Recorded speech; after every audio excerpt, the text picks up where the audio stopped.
Hello folks, today I want to talk to you about nutrition systems. A lot of talk about what's the best thing for me to do, what's the best way to go about doing my nutrition. Is it to do intuitive eating? Should I be tracking my macros? Should I be doing a habit-based approach? I think looking at these things as an individual system to implement all the time is missing the woods for the trees a little bit. Let's get into it in this video.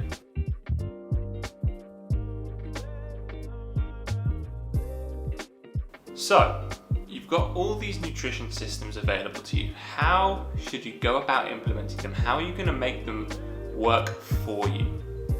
I think one of the best ways to repackage and repurpose this kind of information is to think of it as a continuum almost of having all these different nutrition systems available to you at any time.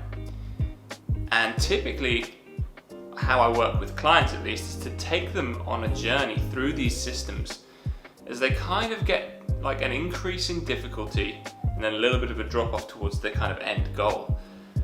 But just because there's a sort of an end point, so to speak, doesn't mean you can't go back and use the things you've learned when you need them. So take a look at this graph here. You can see there's kind of a timeline and a relative level of difficulty in terms of how hard to implement, how hard to use these systems are. But that doesn't mean that they are effortless or really, really difficult. It just means they take a little bit more attention and a little bit more time off you every day. Typically, people usually start off in that habit building phase because without having some sound nutrition habits, all the other stuff is going to go out the window and it's going to be very, very difficult anyway. So habit building is things like getting a decent structure of meal timing down. Now, that doesn't mean you have to eat 3 square meals or you need to eat 6 meals a day or anything like that, but what's going to work for you day in, day out?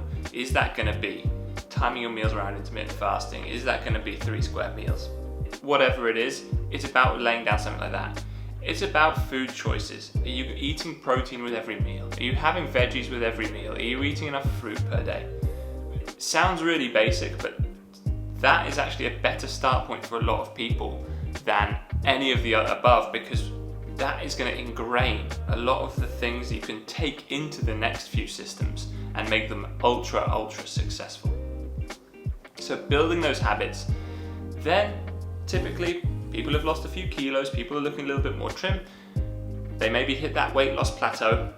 The next step I usually recommend, is to start tracking your calories. What's going to happen when you start tracking your calories?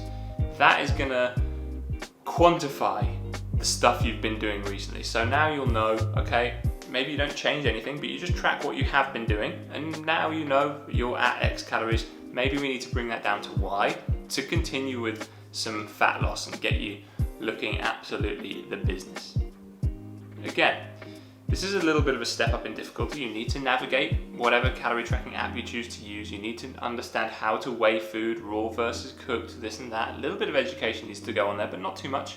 And at the end of the day, you're just tracking your overall calories. You're not having to weigh up different amounts of foods to make things fit particularly well.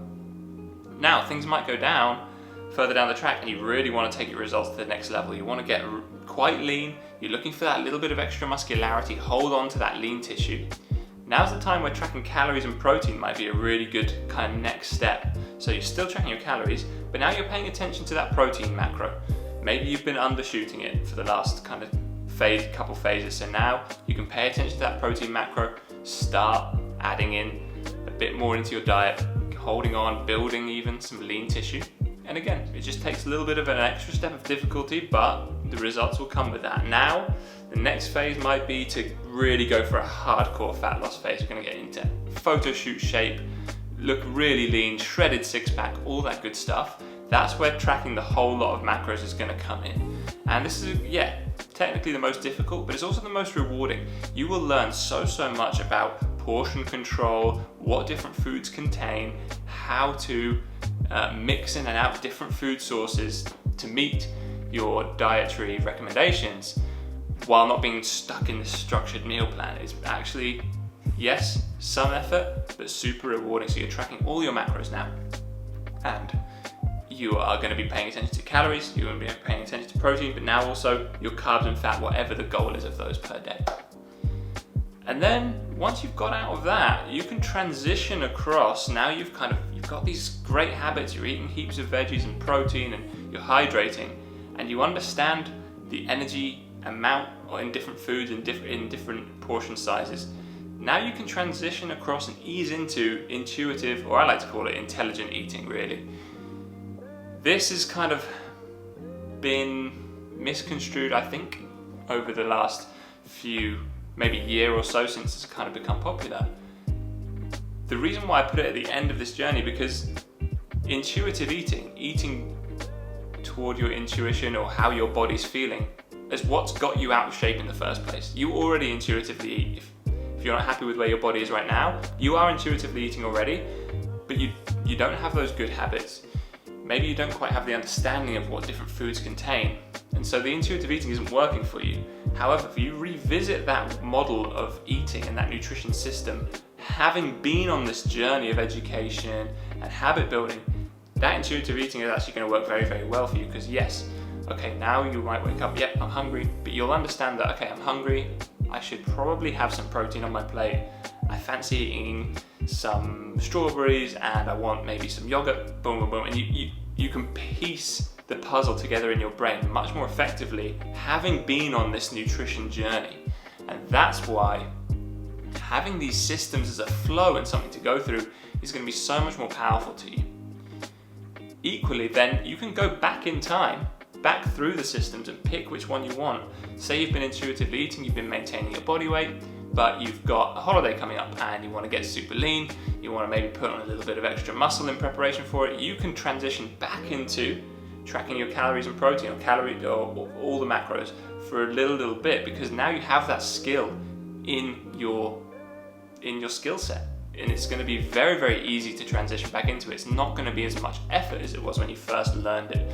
Think about if you've ever learned an instrument. When you first pick it up, it's a nightmare. You can't play it, you can't get your hand around it, but after a while you become very, very adept at playing that instrument. Maybe you put it away for a while, you've been focusing on work, you don't play that instrument, but you come back to it, you can pick it up and play a tune relatively easily, and within 30 minutes of practice you're back at playing it to a very, very good level where you were before. That's the same with these nutrition systems. Just because you haven't been tracking your macros for a while doesn't mean you'll never be able to. You'll be able to pick it up, and it'll actually be easier than it was when you put it down, probably. So get out of that dichotomous thinking of thinking you've got to do one thing for the rest of your life. Learn the skill set and use it to your advantage. Folks, I hope that was a really good, informative video for you. Let me know if it was by giving it a like, dropping a comment down below if you want to see anything else in these educational videos, and follow me on Instagram, subscribe on YouTube, whatever, and I'll catch you in the next one.